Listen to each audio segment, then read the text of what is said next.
우리는 하나님의 자녀가 되어야. 같이 한번 따라요. 같이 읽어보십시다. 우리는 하나님의 자녀가 되어야. 우리가 하나님의 자녀가 되는 거지 태어나는 것이 아니에요. 날 때부터 하나님의 자녀가 아니라 하나님의 자녀가 되는 거예요. 뭘?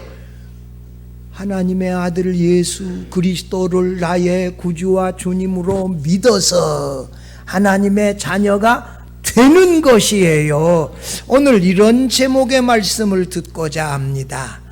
하나님께서 예수님을 모든 사람에게 증언하여 믿게 할 증언자로 먼저 세례 요한을 6절에서 보내셨다. 이렇게 말씀해요. 사복음서에서 예수님에 대한 증언과 전도는 누구에게서부터 시작되어졌다? 세례 요한에게서 시작되어졌어요. 본문의 6절에 참 빛이신 예수님에 대한 증언자로 세례 요한을 하나님께서 보내셨다. 하나님께서 세례 요한을 참 빛이신 예수님에 대한 증언자로 보내신 데는 그만한 이유가 있어요. 세례 요한은 예수님의 친척이에요. 예수님보다 먼저 6개월 먼저 태어난 동년배예요. 예수님의 이게 어머니 엘리사벳의 태중에서 어머니 엘리사벳이 예수님의 모친 마리아가 예수님을 갓 잉태하여 자신의 집에 찾아올 때 내 주의 모친이 내게 나오면 이 어쩌민가. 이제 갓 태중에 잉태한 마리아의 태중에 있는 아기 예수를 자신의 주님으로 찬양할 때 세례 요한도 태중에서부터 성령이 충만하여 어머니가 찬양할 때 세례 요한도 태중에서 기뻐 뛰놀았다. 주석가들은 함께 찬양했다. 이런 인물이에요. 아버지 사가랴에게 세례 요한의 증언을 통하여 많은 사람들이 하나님께로 돌아올 것이다. 또 이런 것도 지시해 주시고요. 그래서 하나님이 세례 요한에게 예수님을 요단강에서 세례 주라 이렇게 지시하셔서 예수님이 내가 세례를 받아야 오는데 어떻게 내가 세례를 줍니까 하니까 세례를 주라. 세례 받고 기도하고 올라오는데 성령이 비둘기같이 누구 위에 임해요? 누구 위에? 예수님 위에 임하고. 하나님은 뭐라고 세례 요한에게 말해요? 성령이 임하는 사람은 성령으로 세례를 주시는 하나님의 아들이시다. 이미 알려주었고 뿐만 아니라 하나님이 음성으로 이는 내 사랑하는 아들이요 내 기뻐하는 자다. 이런 음성을 하늘에서부터서 직접 세례 요한에게 들려주었을 때 세례 요한은 예수님에 대한 증언이 다른 사람하고는 달라요. 확신이 있지 않겠어요? 확신이 있어. 그가 증거하는 데는 하나님으로부터서 우선 증언자로 보냄을 받았지요. 직접이 성령이 임재하는 것을 봤지요. 하나님 아버지의 음성을 들었지요. 하나님이 성령이 강림하는 사람은 성령으로 세례를 주시는 하나님의 아들이다. 이런 또 지시도 이미 받았지 않아요. 다른 사람들은 예수님에 대하여 헷갈리는데 이 세례 요한은 예수님에 대하여 분명하게 확실하게 이 담대함으로 증언할 수가 있었지요. 그래서 하나님이 세례 요한을 예수님에 대한 최초의 증언자로 전도자로 파송하여 보내셨어요. 이 세례 요한이 예수님을 하나님의 아들이라고 증언하기에 당시에 가장 적합한 인물이었지요. 그런데 말씀이신 하나님이 육신이 되어 이 땅에 오신 것, 이것은 뭐예요?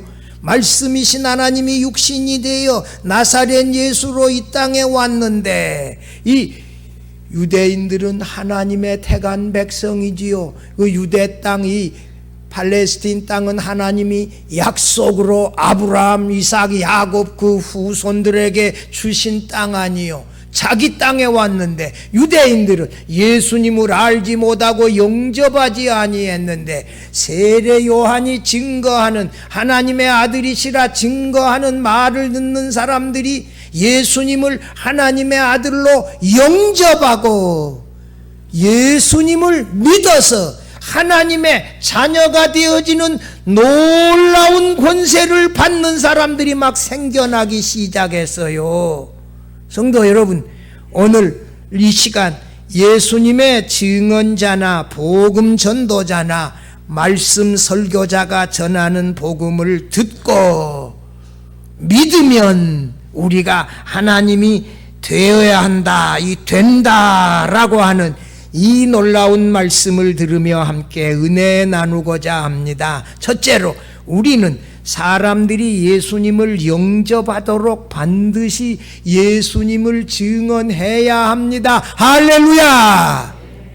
증언해야 돼요. 세례 요한만이 아니라 우리 모두도 예수님으로부터 파송받았어요. 6절 봐봐요. 하나님께로부터 보내심을 받은 사람이 있으니 그의 이름은 요한이라 하고, 여기서 이 요한은 예수님이 사랑하는 제자 사도 요한이 아니라 누구다? 세례 요한이다. 여러분,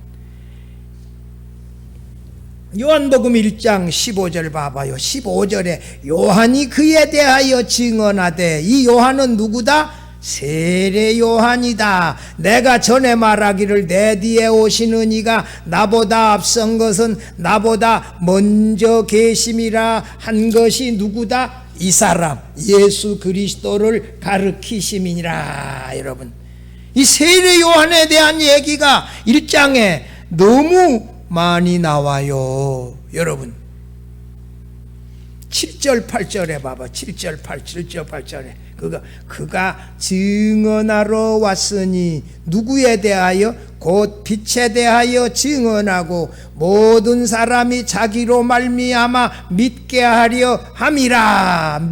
또 모든 사람이 자기가 전하는 이 빛에 대한 증언을 듣고 믿도록 전했는데 그 중에 일부만 믿어. 대부분은 또 거역해. 이 8절도 봐봐요. 그는 이 빛이 아니요, 이 빛에 대하여 뭐하다? 증언하러 온 자라. 여러분, 이 사람이 누구요? 세례 요한이지요. 세례 요한의 사명은 구체적으로 빛이신 예수님을 증언하는 것이었지요. 세례 요한이 예수님의 증언자로 놀랍게 하나님에 의하여 보냄을 받았어요. 여러분, 하나님의 은혜에 의하여 이 빛에 대한 증언자로 보냄을 받았다는 것은요, 이 놀라운 특권이요, 말로 표현할 수가 없는 것이에요.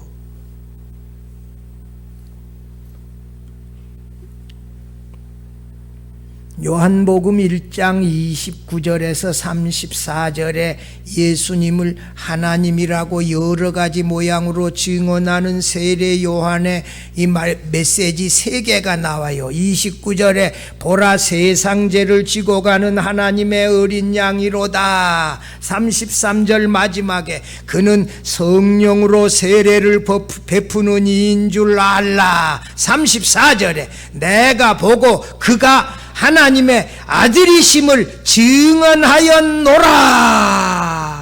이렇게 세례 요한이 확신을 가지고, 다른 사람들은 알지도 못하는데 믿지도 않은데 이렇게 놀랍게 예수님을 하나님의 아들이시라고 증언했는데, 얼마나 놀랍게 증언했는지 37절 가봐요. 37절 보면 세례 요한의 두 제자가 그의 말을 듣고 예수를 따르거늘. 그 두 제자가 이 예수님의 말을 듣고 예수님을 따르는 예수님의 제자가 되어졌는데, 그 사람은 40절에 두 제자 중 하나는 누구라? 시몬 베드로의 형제 안드레고, 또 한 사람은 누구다?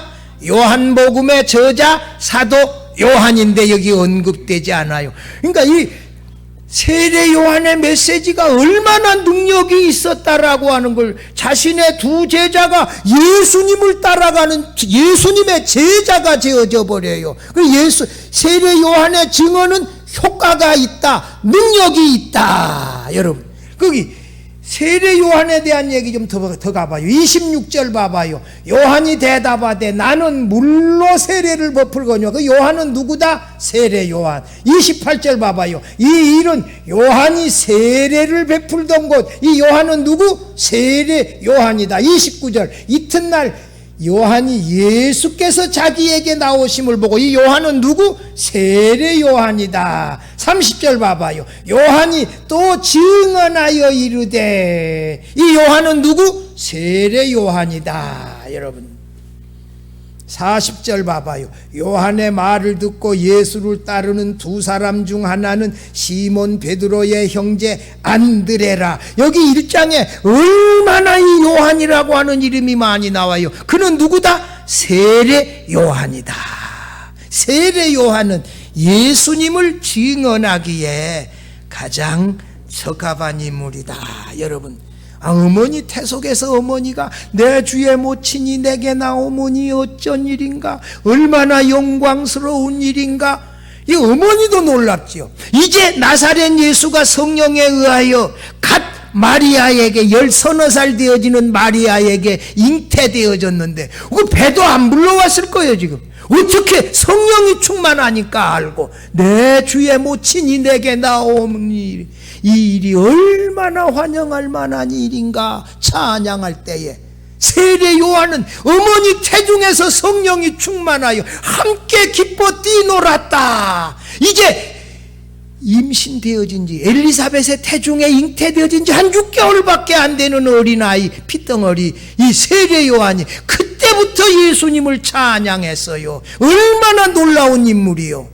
누가복음 1장 15절 16절 거기 나와 있는 말씀 제가 읽어보면, 이는 그가 누구라고? 세례 요한이 모태로부터 성령이 충만함을 받아. 세례 요한은 언제부터 성령의 충만함을 받았다? 모태로부터 이스라엘 자손을 주곧 그들의 하나님께로 많이 돌아오게 하겠음이라. 이렇게 천사장 가브리엘이 세례 요한의 아버지 제사장 샤가랴에게 알려주었어요. 세례 요한이 성령이 충만하여 장차 예수님을 증언할 때에 많은 사람들이 하나님 아버지께로 돌아올 것이다 미리 알려주었지요. 예수님의 친척되어지지요. 예수님보다 6개월 먼저 태어난 동년배지요. 태중에서부터서 어머님 찬양할 때 같이 찬양했지요. 하나님이 알려주었지요. 이렇게 예수님에 대하여 분명히 알고서 이 확신을 가지고 증언했는데 그의 증언을 통하여 사람들이 믿게 되어졌다. 여러분, 이 7절 봐봐요. 증언의 목적이 어디에 있어요? 모든 사람이 자기로 말미암아 믿게 하려 하기 위함이었다. 여러분, 우리가 왜 복음을 전해요?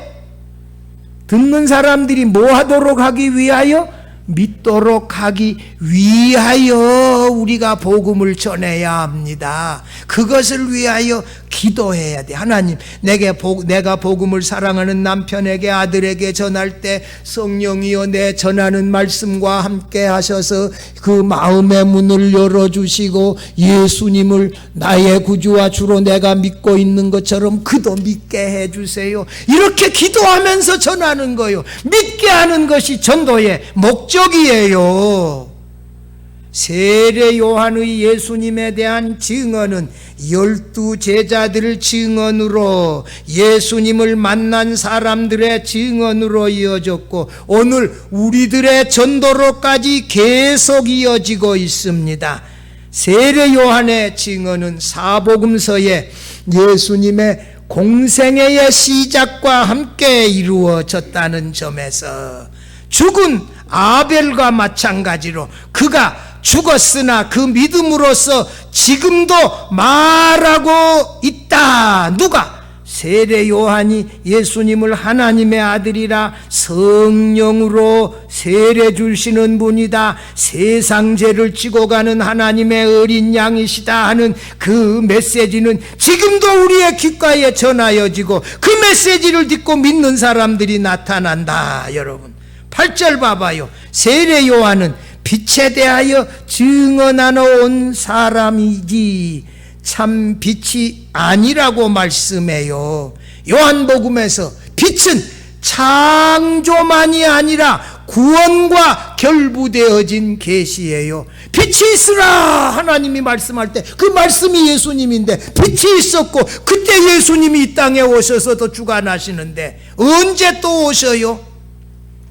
말씀이신 하나님이 육신이 되었을 때 나사렛 예수로 오실 때 또 예수님이 이 땅에 오신 거거든요. 세례 요한이 얼마나 예수님에 대하여 증언을 잘하였으면 요한복음 5장 33절에서 사도 요한은 다시 한번 그의 스승 세례 요한에 대하여 예수님의 말씀을 인용하여서 요한이 진리에 대하여 증언하였느니라. 할렐루야. 예수님이 하신 말씀이에요. 그것을 사도 요한이 기록해요. 세례 요한은 누구에 대하여 증언하였다? 진리에 대하여, 빛에 대하여, 예수님에 대하여 증언하였느니라. 이렇게 정리했어요. 세례 요한은 빛에 대한 자신의 증언을 통하여 많은 사람들이 그리스도를 믿게 할 목적으로 증언했는데 그가 죽은 후에도 믿는 사람들이 계속 생겨났다. 요한복음 10장 41절 42절 같이 한번 읽어봐봐요. 요한은 아무 표적도 행하지 아니하였으나 요한이 이 사람 예수님을 가르쳐 말한 것은 다 참이라 하더라. 그리하여 거기서 많은 사람이 예수를 믿으니라. 이때는 세례 요한이 이미 죽었어요. 순교하고 없는데 예수님에 대한 이 세례 요한의 증언을 기억하고 있는 사람들, 세례 요한은 아무런 표적도 안 했는데 그가 전한 그 진리에 대한 증언을 듣고 예수 믿는 사람들이 많은 사람이 예수를 믿으니라. 누구의 증언을 기억하고? 세례 요한의 증언을 기억하고 많은 사람이 예수를 믿었다. 할렐루야. 여러분 세례 요한은 이런 능력 있는 진리의 증언자였습니다. 빛의 증언자였습니다. 세례 요한의 예수님에 대한 참된 증언을 통하여 많은 사람들이 예수 믿고 구원받았습니다. 여러분 우리의 전도의 목적은 사람들이 우리가 전하는 복음을 듣고 믿어서 구원받아 영생의 삶을 살아가게 하는 것이 목적입니다. 사도 요한은 예수님에 대한 여러 증언을 듣는 사람들이 믿어서 하나님의 자녀가 되는 최고의 특권을 누린다고 했습니다. 성도 여러분, 우리도 온 천하 만민에게 땅 끝까지 복음을 전파하는 이 전도자의 사명을 예수님으로부터서 받았다는 사실을 믿고 나가서 때를 얻든지 못 얻든지 예수 그리스도를 당당하게 확신을 가지고 계속해서 전파할 수 있기를 바랍니다. 둘째로 우리의 복음 전도에도 사람들은 예수님을 잘 영접하지 않습니다. 9절 봐봐요. 참 빛 곧 세상에 와서 각 사람에게 비추는 빛이 있었나니. 세상의 모든 사람을 비추는 참 빛이 세상에 왔다는 거요. 참 빛인 말씀이신 하나님을 서술하는 표현이에요. 말씀이자 빛이신 분은 창조와는 구별되어진 어떤 행위를 통하여 세상에 왔다는 거예요. 참빛이 세상에 와서 어떻게 와요? 14절 보면 말씀이신 하나님이 육신이 되어 예수 그리스도로 세상에 오셨는데, 참빛이 세상에 왔다면 그 빛의 고유한 처소는 세상이 아니라 그가 오신 이 하늘, 이 세상 밖 하늘에 있다는 것이지요.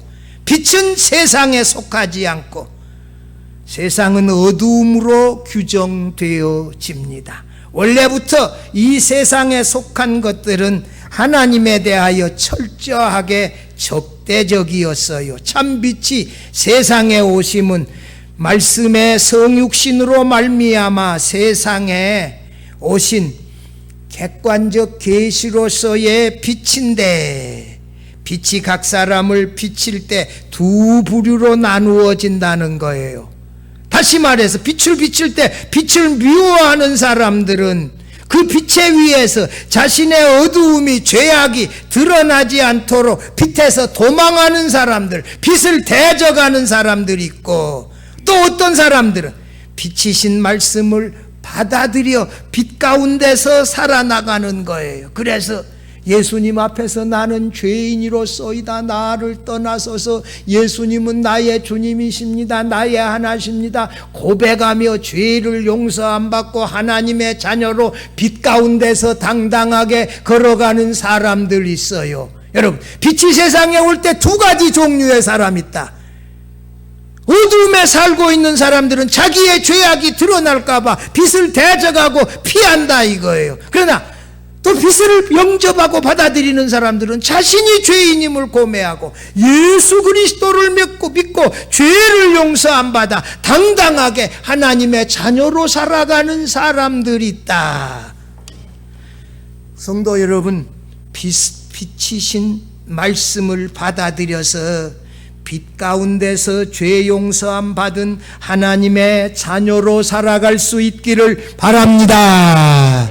10절 11절 봐봐요. 10절 11절 한번 또 같이 읽어봐요. 그가 세상에 계셨음에 세상은 그로 말미암아 지은 바 되었으되 세상이 그를 알지 못하였고 자기 땅에 오매 자기 백성이 영접하지 아니하였으나 라고 말씀이시고 참빛인 그리스도께서 육신이 되어 세상에 오셨는데도 그로 말미암아, 말씀으로 말미암아 지음받은 세상은 그를 알지 못하였고 영접하지 않았다는 것이지요. 3절에서도 만물이 말씀으로 말미암아 지음받은 존재들인데 10절에 세상은 말씀으로 말미암아 지음받은 만물 중에 아주 좁은 영역에 불과해요. 그런데 이 세상은 말입니다, 몇 가지의 이 의미를 부여했어요. 첫째, 요한복음 3장 16절에 하나님이 세상을 이처럼 사랑하사, 이건 상당적인 긍정적인 의미예요. 하나님이 세상을 살아 세상 가운데 자기의 택한 백성들을 위하여 보내주셨어요. 그들이 믿고 하나님께로 돌아오도록. 여기서 세상은 상당히 긍정적인 의미예요. 1장 9절에 참빛이 세상에 와서라고 했을 때 이 세상은 중립적인 의미예요. 10절에 세상이 그를 알지 못하였고 라는 여기서의 세상은 부정적인 의미로 서술했지요. 요한복음에서 세상은 대부분이 예수 그리스도에게 속하지 아니하고 예수님을 대적하는 부정적인 의미로 사용되어졌어요. 8장 23절 봐봐요.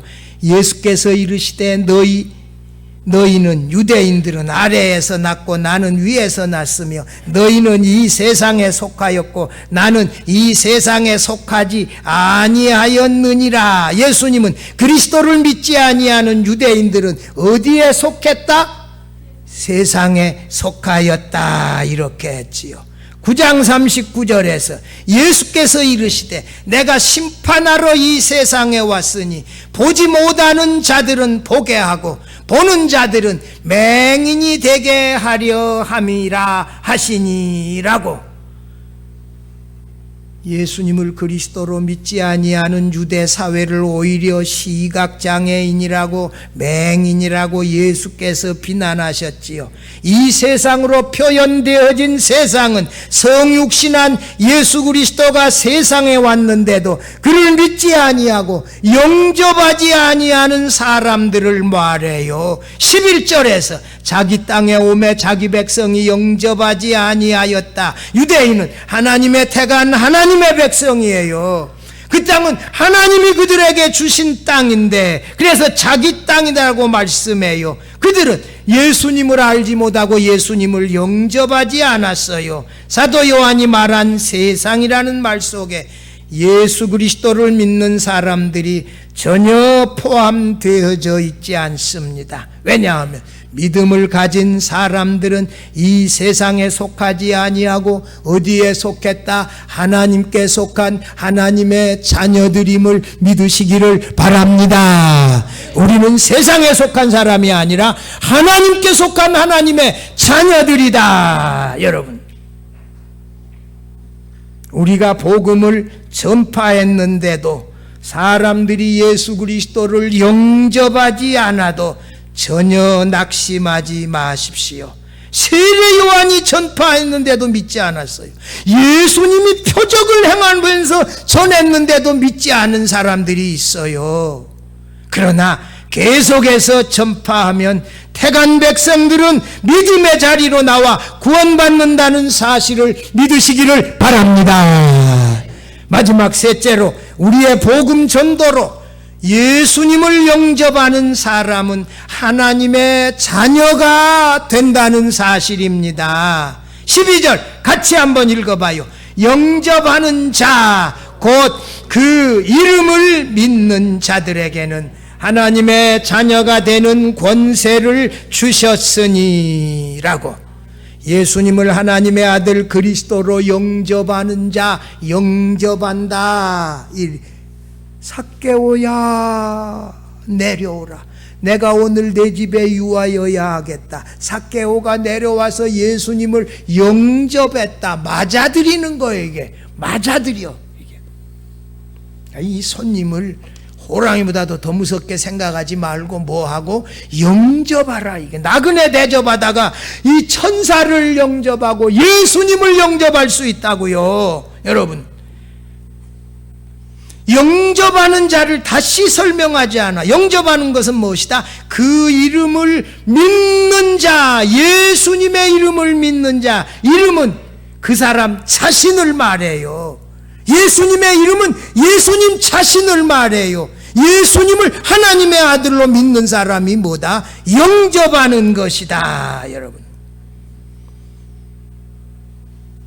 그러나 그 이름을 믿는다, 영접한다고 해서 진정한 그리스도인이라는 사실을 보증해 주지는 않아요. 이건 요한복음 2장에 가보면요, 2장 24절 가봐요. 예수는 그의 몸을 그들에게 의탁하지 아니하였으니 이는 친히 모든 사람을 아심이라 그랬는데, 이들은 이 예수님이 행하시는 표적을 보고 그의 이름을 믿었어요. 23절에. 근데 예수님이 그의 몸을 그들에게 의탁하지 아니한 것은 그들은 진짜 믿음을 가진 사람이 아님을 아셨어요. 이 유대인들은 믿는다고 해서 우리가 진짜 그리스도인으로 인정하기는 쉽지 않아요. 좀 더 진행이 되어져야 되어져요. 믿는다고 말하지만 고난이 닥치면 믿음에서 떠나버린 사람들이 있어요. 나도 우리 교회 신자들 가운데 과거에 우리 교회 나왔는데 어려움 때문에 안 나온 사람들 이단으로 빠져버렸다, 이런 얘기 들으면 내 가슴 아파요. 미어지는 것 같아요. 믿음 생활을 했는데 이단으로 가버렸대. 이 제 책임이지요. 제게도 많은 책임이 있지요. 가슴 아파요. 예수님의 이름을 믿는 자는 예수님께 충성하고 예수님을 온전히 신뢰하고 예수님의 말씀에 순종하고 예수님을 그리스도로 신앙 고백하는 삶으로 이어져야 이게 진정한 믿음이라고 말할 수 있어요. 상당히 믿음은 체크가 필요해요. 확인이 필요해요. 말로만 가지고는 안 되는 거예요. 이렇게 이어지는 전체가 예수님을 영접하고 맞아들인다는 의미예요. 예수 그리스도를 영접하는 자, 예수 그리스도에 대한 믿음을 가진 자들에게 하나님은 하나님의 자녀가 되어지는 권세를 주셨습니다. 할렐루야. 여러분, 미국의 영주권 가진 사람들은요, 시민권 갖는 게 이게 꿈이요, 꿈. 시민권이 있으면 달라져요. 투표도 할 수 있지요. 어디 가도 신분에 보장받지요. 영주권은 조그만 보장받아. 불법 체류하면 언제 잡혀서 언제 추방당할지 몰라. 한국에 와 있는 외국인 노동자들 한국 국적 가지면 당당하게 임금 받을 수 있지요. 한국인들에게 차별 안 받을 수 있지요. 의료보험 혜택도 당당히 받을 수 있지요. 전 세계에서 의료보험 혜택 한국이 최고요. 이렇게 이게 국민이 된다는 것, 국적을 갖는다는 것. 여러분, 하나님의 자녀가 되어지는 것이 이게 놀라운 특권이에요. 예수님을 영접해야, 그의 이름을 믿어야 하나님의 자녀가 되어지는 특권을 주셨다. 자녀가 되어진다. 나면서부터 우리 하나님의 자녀가 되는 게 아니에요. 예수님을 영접하고 믿어야 하나님의 자녀가 되어지는 특권을 누리게 되어진다. 하나님의 자녀가 되어지는 특권은 우리가 예수님을 나의 주님으로 믿을 때 예수 그리스도께서 나의 죄를 용서해 주시고 하나님께서 우리를 하나님의 자녀가 되어지게 하는 특권을 주셔서 예수님과 같이 하나님 나라를 장차 상속받게 하신다. 여러분, 이게 얼마나 놀라운 권세입니까? 요한복음에서 아들을 믿는 자는 하나님의 자녀가 된다고 했는데 그 아들은 오직 독생자 예수님 한 분만이 하나님의 아들이십니다. 다른 사람 하나님의 아들 아니요. 예수님은 하나님 아버지 이야기에서 나신 유일한 독생자시지만 우리가 예수 그리스도를 나의 주님으로 믿어서 우리는 양자되어진 하나님의 아들들이 되어졌습니다. 이것은 우리가 예수 그리스도를 영접하거나 믿어서 되어진 것이에요. 13절 같이 읽어봐요. 이는 혈통으로나 육정으로나 하나님의 사람의 뜻으로 나지 아니하고 오직 하나님께로부터 난 자들이니라. 혈통으로서 난 것, 육신의 부모에 의해서 아버지 어머니 사랑해서 우리가 나지는 것이 아니라 하나님께로부터 난다. 이 말은 우리가 말씀을 믿을 때 성령께서 예수님의 십자가와 부활을 믿게 하는 거예요. 하나님에게서 나는 것은 성령에게 나는 것이고 거듭나는 것이고 말씀을 믿음으로 말미암아 태어나는 것이 거듭남입니다. 하나님에게서 나는 것, 이게 거듭남을 말해요. 성령으로 예수님을 나의 구주와 주님으로 믿는 것을 말해요. 그래서 우리가 하나님의 자녀 되어지는 권세를 누리게 되어졌다. 여러분, 바울은 로마서 10장 13절 15절 13절에 누구든지 주의 이름을 부르는 자들이 구원을 받으리라 이렇게 해놓고 14절 15절에서 뭐라고 말해? 먼저 전도자를 보내야 하고 전도자는 가서 전파해야 되어지고 전도자가 전파하는 복음을 사람들이 듣고 믿어 주의 이름을 불러서 구원을 받는다. 할렐루야. 여러분, 그래서 선교사를 파송하는 것, 이것이 하나님의 일이에요. 주의 명령이에요. 로마서 10장 17절 그 유명한 말씀. 그러므로 믿음은 들음에서 나며 들음은 그리스도의 말씀으로 말미암았느니라. 여러분, 전도자들이 전하는 이 말씀을 듣고 믿을 때 하나님의 자녀가 되어지는 권세를 누리게 되어집니다. 여러분, 이게 굉장히 중요한 거예요. 여러분, 우리가 복음을 전할 때 잘 이렇게 전해야 돼요. 최고로 좋은 장소와 시간에 은밀하게 또 기도하고 성령이 역사하도록. 그래야 볼지어다 내가 문 밖에 서서 두드리노니 누구든지 내 음성을 듣고 문을 열면 내가 그에게로 들어가 그로 더불어 먹고. 하나님이 성령께서 그들의 마음의 문을 열어주셔야 그가 예수 그리스도를 믿게 되는 거거든요. 사랑하는 성도 여러분이요, 마가복음 16장 15절에서 너희는 온 천하에 다니며 만민에게 복음을 전파하라. 예수께서 우리에게 이런 명령을 주셨고, 마지막에 오직 성령이 너희에게 임하시면 너희가 권능을 받고 예루살렘과 온 유다와 사마리아와 땅 끝까지 이르러 내 증인이 되리라. 이렇게 말씀하셨어요. 우리는 온 천하 만민과 땅 끝까지 복음을 전하라는 예수님으로부터서 이 전도자로 보냄을 받은 사람들입니다. 성도 여러분, 우리 모두가 예수님으로부터서 보냄받은 전도자임을 믿으시기를 바랍니다. 복음 전도에, 우리가 복음 전하는데 사람들은 냉소하고 믿지 아니하고 조롱하고 핍박하기도 해요. 예수께서 여러 표적을 통하여 복음을 전했는데 유대인들이 예수님을 대적하고 배척하고 오히려 죽이려고 하고 나중에 십자가에 못 박아 죽였지 않아요. 수많은 복음 전도자들이 복음 전하다가 순교를 당하기도 했어요. 그러나 우리는 낙심하지 마십시다. 우리가 전하는 복음을 하나님의 택한 백성들이 들을 때 성령께서 역사하여 그들의 마음 문을 열어서 예수님을 그들의 주님으로, 그들의 구세주로 믿게 되어질 것입니다. 이것을 우리가 기도하면서, 이것을 목적으로 하면서 복음을 전하십시다. 우리는 온 천하 만민 땅 끝까지 복음 전도자로 예수님으로부터서 보냄을 받은 전도자라는 사명을 명심하고, 우리가 우리 주변에 하나님의 택한 백성들 누군지 모르잖아. 하나님은 아시지만 우리가 전하다 보면 택한 백성들이 믿고 구원 얻는 하나님의 자녀 되어지는 기적의 역사가 일어난다는 사실을 믿고 세례 요한처럼 강하고 확신을 가지고 담대하게 예수 그리스도를 전파할 수 있기를 주의 이름으로 축원합니다.